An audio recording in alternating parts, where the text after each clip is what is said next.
Assalamualaikum warahmatullahi wabarakatuh. Perkenalkan, saya Dr. Nawafil dari kelas Kelurahan Aksin 27.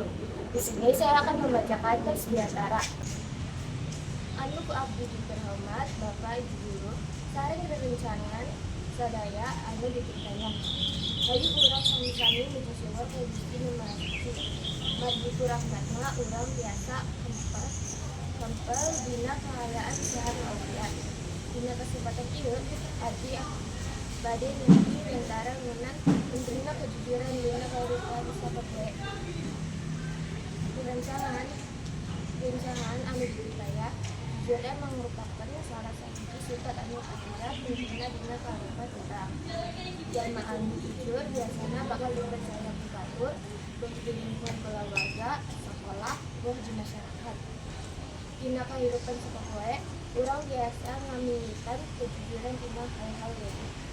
Contohna, teu nyontek nalika ulangan, ngaku lamun ngalakuan kasalahan, sareng henteu nyebutkeun hal anu saresna.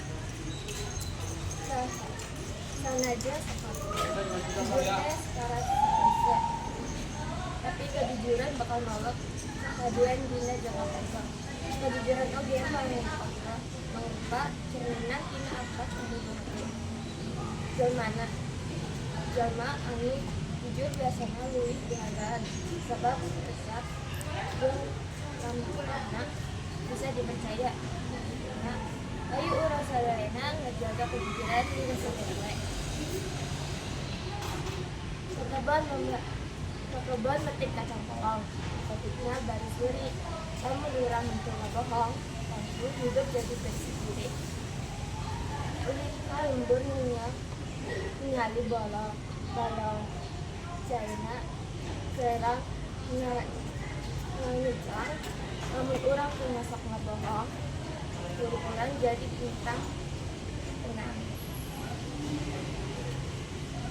Sakitu anu tiasa abdi sampaikan dina diantara ieu mugia tiasa janten tengeuling-euling pikeun urang sadayana sangkan salawasna ngajaga kejujuran dina sapopoe.